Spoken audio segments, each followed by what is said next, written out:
What's going on, guys? This is Rob, and let's do exactly what we said we were going to do, which is to make a spoiler review of Spider-Man No Way Home. This movie was amazing, which this video is gonna have spoilers. The title and the thumbnail literally tell you that, so if you get mad about it having spoilers, well, that's your fault. So here's the thing.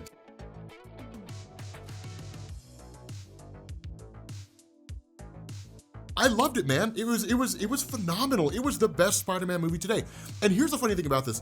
I love that, like, when you look at like Tobey Maguire's Spider-Man or you look at Andrew Garfield's Spider-Man, they basically had an origin story that was just one movie long. What they basically did with the end of this film is turn the entire trilogy into an origin story. The whole thing is basically just one big origin story, which is cool. Imagine like Spider-Man 1 with Tobey Maguire spread over 3 movies. And that's basically what this is. It was phenomenal. So let's talk about the big cameo for a second, right? Like the big cameo from the movie.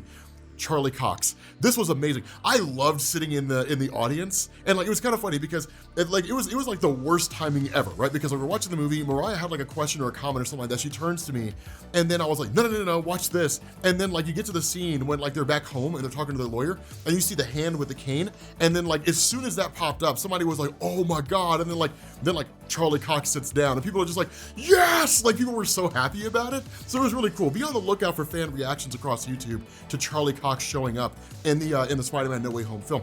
It was cool to see him. I loved the idea of seeing Charlie Cox here. I loved the scene when like he's kind of explaining everything that's going on, and he's telling Peter Parker and his family, like, you guys are cool. Happy, you're gonna need a really good lawyer because yeah, like you're gonna need a really good lawyer, man. And so you get that moment because like everybody knows where Peter Parker lives now because his identity's out there. So obviously his address and all that kind of stuff leaked online. And so somebody throws a brick through the window and like Charlie Cox catches it like that, right? He catches it in his hand and Peter's like, what? He's like, how did you do that? And he's like, I'm just a really good lawyer. But like, obviously, you know, it's because he's Daredevil. And so it's just like, oh, I loved that scene so much. I absolutely adored it. Having said that, let's talk about the villains for a second. I loved how they handled the villains.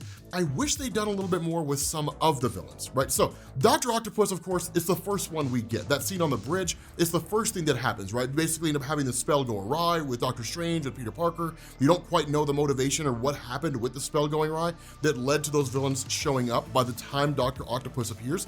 But it's cool to see the fight between the two because Tom Holland has no idea what's going on and Dr. Octopus doesn't know it's not Tobey Maguire. And in fact, looking at his suit, he was just like, wow, man, like you think a new suit's really gonna make any difference? And the fight goes on for a little while. And it's cool because Tom Holland doesn't really know how to counter Dr. Octopus. He knows how to like bob and weave and dodge the tentacles, but he doesn't really know how to overcome them in the same way that Tobey Maguire does. So that lack of experience facing off against Otto shows, but it doesn't make Peter Parker look incompetent. It just makes him look unfamiliar with Dr. Octopus. And that makes sense because it'd be kind of foolish to believe that Peter Parker would know exactly how to counter every villain he meets the first time he meets them. There's a learning curve there. So I absolutely loved that. What was really, really awesome, and I thought what was hilarious, was when Dr. Octopus stole the centerpiece from Peter Parker's suit and then incorporated it into his tentacles. And he's like, wow, nanotech, you've really outdone yourself. And then when he goes to kill Peter, Peter brings the face of his suit down to his chest. And that's what actually keeps Dr. Octopus from impaling him with his tentacle. And that's when Otto realizes it's not Tobey Maguire Spider-Man. And he's like, you're not Peter. But because of the fact that he stole part of Peter's suit, Peter's able to hijack his tentacles. And I love that, right? It's literally like a Bluetooth connection. It's just like what is it, like new item or something like that detected, and then it's like interfacing, and then like literally Peter Parker just steals, like he takes over the tentacles of Dr. Octopus. He's like moving them with his hand, like opening and closing them with his hand. It's cool. It's an amazing moment. It's absolutely hilarious. I love that. But that fight, of course, came to a close pretty quick. And that's when the Green Goblin shows up. Right now, here's the other thing too. I love the way they handled Peter Parker's spider sense. I don't recall exactly how it was handled in Spider-Man Far From Home. I know that in Spider-Man No Way Home, it was virtually non-existent. It was kind of there, but he was sort of learning about the fact that it was there. I think our first real indication of Peter Parker's spider sense came in like Infinity War, right? Like when the hair raises up on his arm and that kind of a thing. But this looks like the most developed version of his spider sense. And at the very least, it's kind of activated in such a way to where even if he doesn't know exactly how it works, he knows enough to know that something's wrong. So it's kind of just just like a ringing in his ears that seems to indicate that like something's about to happen. And it's an amazing moment, right? Like when Green Goblin shows up, like the pumpkin bomb gets thrown, it's like the ha ha ha, you know, and like you see him like come from like the smoke, and then they get teleported away to Doctor Strange. I love the explanation that Doctor Strange gave. Again, this is one of those instances where like the MCU strikes again, right? The explanation is so much simpler than we were initially led to believe.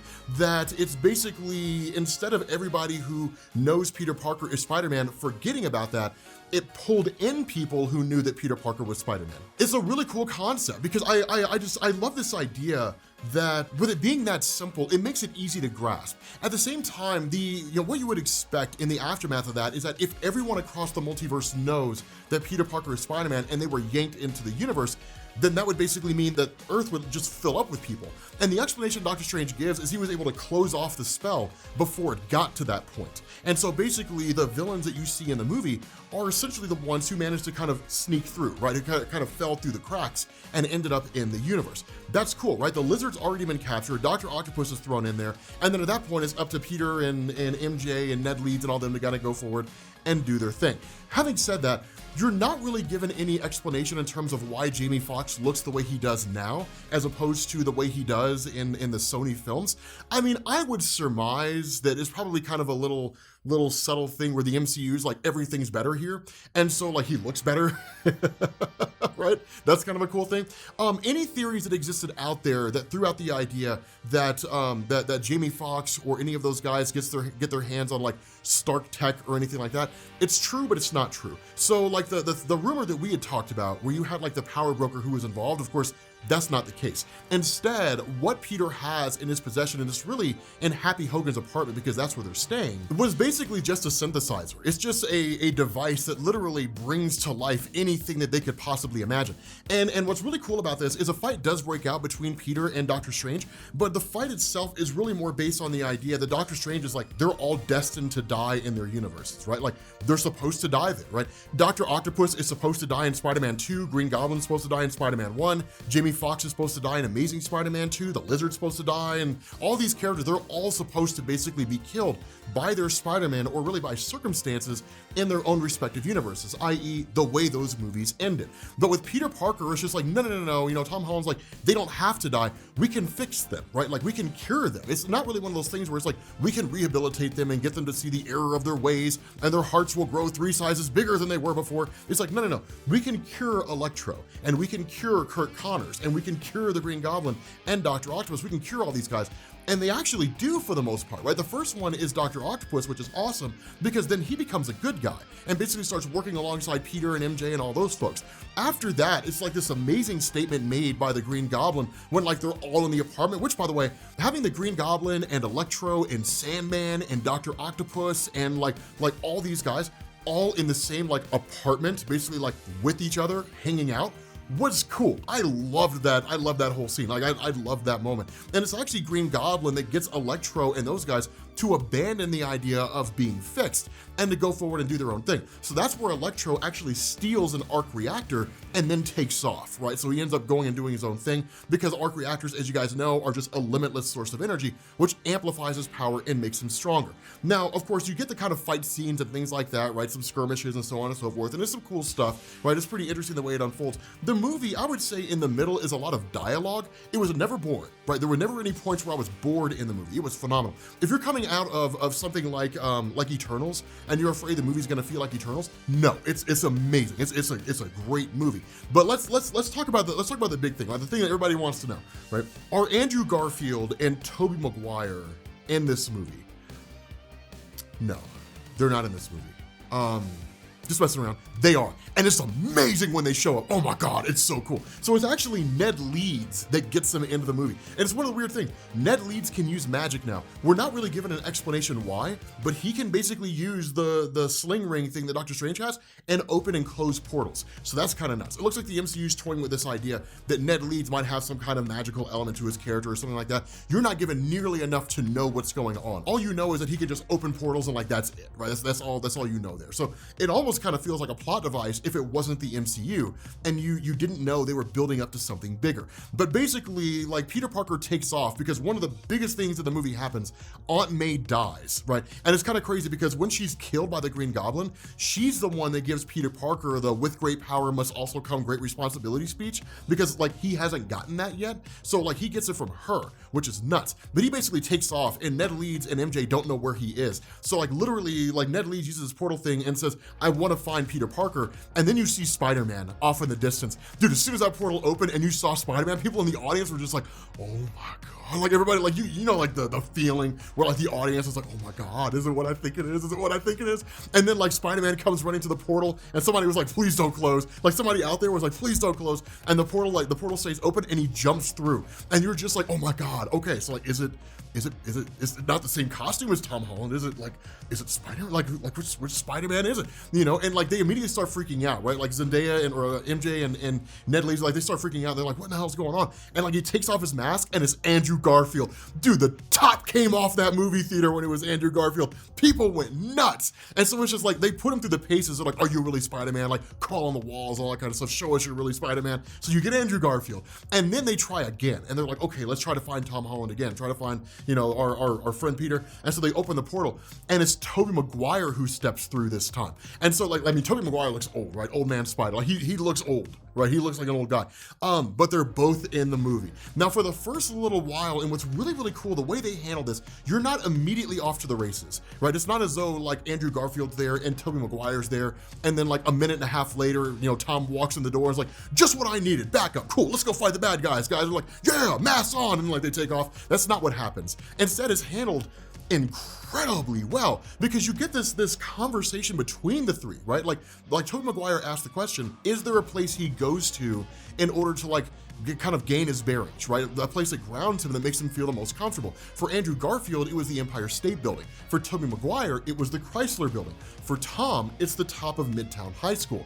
And so that's where they go, right? MJ and Ned Leeds basically find him, and they're like, "Okay, there's a couple guys who want to talk to you." And like basically Andrew Garfield and Tobey start talking to Tom Holland. And like Tom's kind of pissed, doesn't want to hear anything, right? Because Aunt May died. He's like, "You have no idea what I'm going through," that kind of a thing. And then Andrew Garfield's like, "My girlfriend Gwen Stacy was killed." And Tobey's like, "My Uncle Ben died," and that kind of a thing.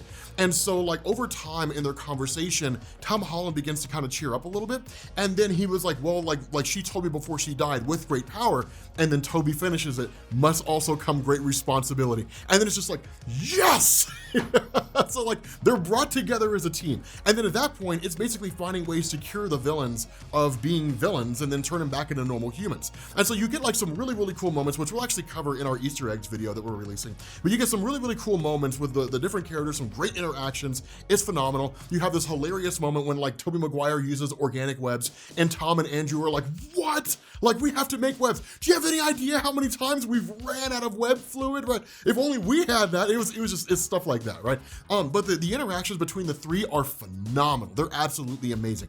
Having said that, all the stuff you guys suspected in terms of like the big fight at the end where you have like Electro and Sandman and the Lizard, you're 100% right. It is Andrew Garfield and Tobey Maguire who were there alongside Tom Holland, right? The scene where where basically like Lizard gets punched and his head flies to the side, right, in the trailer, but there was nobody there.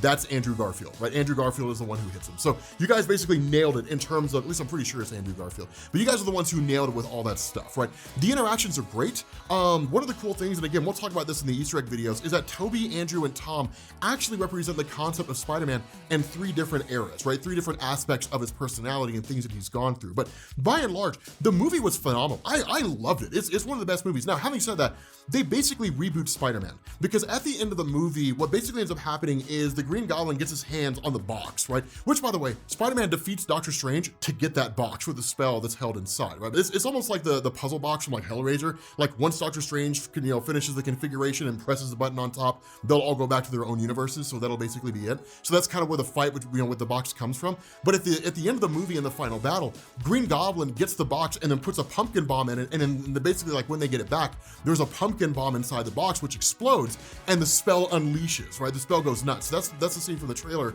when you see like they're at the Statue of Liberty, which is getting Captain America's shield, which is awesome, and like there's a huge explosion, right? That's that, right? Like all the little cracks that you see where a lot of rumors were saying it was like Kane the Conqueror, people like that, it's not. What it actually is it's basically the spell reaching its full conclusion where everyone across the multiverse who knows that Peter Parker is Spider-Man is starting to enter into the universe, specifically arriving on Earth. So the only way to stop that is for Doctor Strange to complete the spell with no exceptions whatsoever, because that's what threw the spell awry, is that Tom Holland kept asking for exceptions as the spell was being cast, right? So Doctor Strange is like, the whole world will forget that Peter Parker is Spider-Man. He's like, well, what about Ned Leeds? What about Aunt May? What about, MJ, and so on and so forth, and Happy needs to know, and so on. And that's what made the spell go awry, leading to all this in the first place. So at the end, Tom Holland's just like, do the spell, make everybody forget that I'm Spider-Man, right? I don't want anybody to know that I'm Spider-Man, like do it the way it was supposed to be done. And Doctor Strange is like, okay. I love that moment when Doctor Strange is like, all of us who love you will forget who you are, referring to himself as well. And the response of Peter is, that's okay, right? It's what needs to happen in order for us to save all of reality. Otherwise, literally our universe will be filled to the brim, and God only knows what will happen after that, right? So just wipe this knowledge from everybody's minds, and that'll be it. So like he says his goodbyes to MJ, which is just this amazing, just this beautifully handled scene. It's absolutely gorgeous. It's so emotional and so impactful. I felt like it was more emotional than the death of Aunt May, because a part of you kind of knew that he might not do it, right? Because he told MJ, he's like, I will come and find you, right? Like, like you are going to forget who I am, but it's okay. I will come and find you, and I will tell you what's going on, and I will make you remember. And she's like, you better, right? Like, you better make sure that I remember. And so basically, like, he says his goodbyes, and like the spell goes through, and everybody's mind gets wiped about Peter Parker being Spider-Man. Now, this has also led to a lot of questions that people had. Mariah asked a really good question. She's like, is this spell only on Earth, or is it universe-wide, right? Like, Thor and the Guardians of the Galaxy are out in space. Have they forgotten that Peter Parker's Spider-Man? Or when they arrive back on Earth, are they gonna be like, Peter, how you doing, man? He's like, nobody was supposed to know, that kind of a thing. What does this also do? Like, how does it affect like the digital sphere, right? Because when everybody knew the identity of Spider-Man, there were tweets, and there were social media posts, Facebook or Meta, whatever they want to call themselves, but like in the digital space, all that stuff was out there. They didn't change time. They just wiped everybody's knowledge. So are all those tweets and all that digital information, is that all gone, right? The video broadcast of J. Jonah Jameson announcing the identity of Peter Parker when Mysterio initially did it, is all that stuff out there now, or did it somehow get wiped? Those are questions we don't have answers to. That's never actually answered in the movie, at least not as far as I'm aware. It's something that I may have missed. But the thing about this, and what made this so fantastic, is that Peter Parker basically ends up sewing his own Spider-Man suit, right? So he gets the classic like blue, like royal blue and red Spider-Man suit that like you've always wanted to see him wear. The other thing is he finally catches up to MJ and Ned Leeds, and then chooses not to tell them. He chooses not to inform them of who he really is, and just lets them live their normal lives. And so he basically goes forward as like your friendly neighborhood Spider-Man with no one knowing who he is. Marvel rebooted him, so now they've got a clean slate. They can kind of go forward, and basically the whole origin story of Peter Parker is everything that happened from the time he first appeared in Civil War all the way up to this. It's the whole origin story of Peter. It's phenomenal the way that it's done. It's handled beautifully. And then there's the post-credits scenes. Remember the rumor that said that the Venom symbiote, or a piece of the Venom symbiote, was going to be left behind in the Marvel Cinematic Universe? That happens. So the Venom symbiote is now in the MCU, and that sets the stage for the Marvel Cinematic Universe to create its own version of Venom, their own version of Eddie Brock, all that kind of stuff, to basically recraft the story of Peter Parker as they see fit, which has, callbacks presumably to like Infinity War in terms of Peter's remembrance of those things, right? Maybe revisiting a couple characters, or like checking up on Happy Hogan every once in a while to see how he's doing, but basically no real bearings on anything else outside of their ability to craft their own story involving Spider-Man. So that's going to be really, really exciting. The final post-credit scene, which we will actually do a video on, is the trailer for Doctor Strange 2, which looks phenomenal. Oh my God, it looks absolutely amazing. But all in all, this movie was great. It was, Tom Holland exercised a kind of depth that I hadn't seen before, that I'd been waiting on. Not to say he was incapable of it, but the writing of Peter Parker in the Marvel Cinematic Universe simply didn't allow it. That he was basically the kid who was just kind of growing, figuring himself out, and not really taking superhero antics as serious as they needed to be. By the end of this, he becomes the Peter Parker you always expected expected him to be, right? The Peter Parker who cracks jokes because it throws villains off balance, but he doesn't crack jokes because he doesn't take things seriously, right? He's very serious. He understands the full gravity of what it means to do the kind of things he's doing. So the movie itself was absolutely great. Zendaya killed it. Jacob Batalon killed it. The cast absolutely nailed it. What this means for the future of their characters, I don't know. They can bring back Zendaya and Jacob Batalon anytime they want to. They're not dead. They can bring them back at any point in time. Whether or not they choose to is a whole different thing. It can go either way. It could just be one of these things where Peter's like, that's no longer a part of my life. And so ultimately because of that, you could potentially go forward and never see or hear from MJ or Ned Leeds again. I don't really think that'll be the truth or be the case. I think we'll probably see them again at some point in the future if they choose to bring them back, but it can kind of go either way, right? They very much like Steve Rogered these guys, right? Just you may or may not see them, just kind of depends on what it is that the Marvel Cinematic Universe wants to do. So having said that, movie was phenomenal. Best Spider-Man movie that was ever made, absolutely loved it. Yeah, it's great. You guys understand, like go and see it and you will understand my initial spoiler-free reaction where I was just totally over the moon on how great this movie was. In terms of where I would rank this movie, I would put it in my top 3 Marvel Cinematic Universe movies up to this point. Number 1 being Captain America and the Winter Soldier, number 2 being Black Panther, and then number 3 being this one. Yes, I think it's better than Infinity War and Avengers Endgame. In terms of like overall events and like the huge impact of it all in terms of everything that's happening, no, it's not on the same scale as Infinity War and Avengers Endgame. In terms of my personal enjoyment of it, yes, I definitely liked it better. But with that being said, guys, we're gonna bring this to an end. Thank you guys for watching, and I will catch you all later. Peace.